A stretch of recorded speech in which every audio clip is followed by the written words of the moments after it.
Good afternoon दोस्तों, आपने विप्रो का नाम सुना होगा।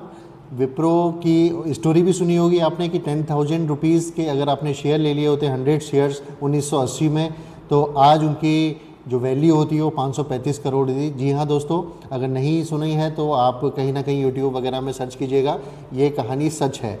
लेकिन कितने लोगों ने उस समय पैसा डाला, ये मेन क्वेश्चन है। इसी तरह इन्फोसिस की अगर हम बात करें तो 1993 में इनका IPO आया था 95 रुपीज़ में। अगर आपने 100 शेयर उसमें लिए होते 9,500 के करीब आपको पड़ते, तो वो 3.5 करोड़ के ऊपर की उसकी वैल्यू है। लेकिन मेरा क्वेश्चन ये है कि सेक्टर रोटेशन मार्केट में होता रहता है। जब विप्रो मार्केट में आई थी तो वो एक FMCG कंपनी थी। जी हाँ दोस्तों, बिल्कुल सही सुना आपने। इसका फुल फॉर्म था western India palm refined oil limited, और वो एक FMCG कंपनी थी। रिफाइंड और पामोलिव ऑयल वगैरह इसके निर्माण करती थी।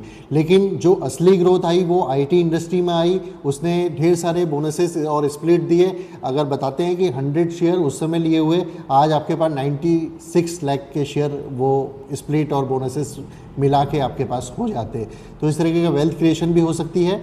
लेकिन मेरा मानना ये है कि हर सेक्टर का हर टाइम आता है, सेक्टर रोटेशन भी बीच बीच में होता रहता है। अगर हम बात करें 97 से 2000 की, तो उस समय IT सेक्टर बुल रन पे था। उसके बाद .com बबल आया, तो आपने देखा कि सारी चीज़ें क्या हुई।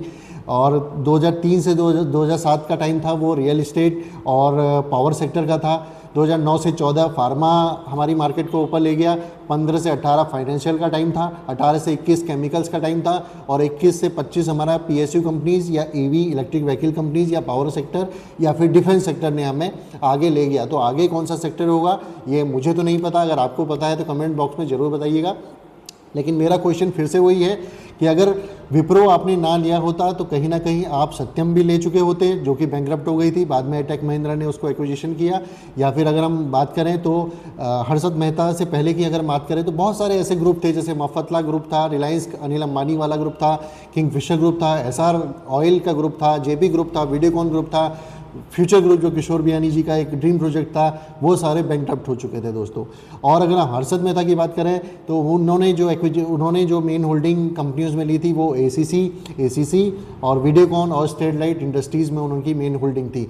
तो कहीं ना कहीं ज़रूरी नहीं है कि आप अगर विप्रो को एक FMCG कंपनी की तरह रख रहे हैं और वो बाद में एक IT कंपनी बन के इतने बोनसेस और स्प्लिट दे देती है और आपकी वेल्थ क्रिएशन हो जाती है। लेकिन कितने लोग हैं जो 10,000 से 535 करोड़ की जर्नी पूरी कंप्लीट की। कई लोग .com बबल जो 2000 सन में आया था और उसमें IT के जो वैल्यूशन थी वो काफ़ी पीक पे चली गई थी, तो कहीं ना कहीं बहुत एक अच्छा करेक्शन आया था। तो उस समय पैनिक सेलिंग भी कहीं ना कहीं आपने की होगी या कई इन्वेस्टरों ने की होगी। तो बहुत कम लोग हैं, रेयर कोई इक्का दुक्का कोई केस होंगे जो इतनी लंबी जर्नी शेयर मार्केट में रखते हैं।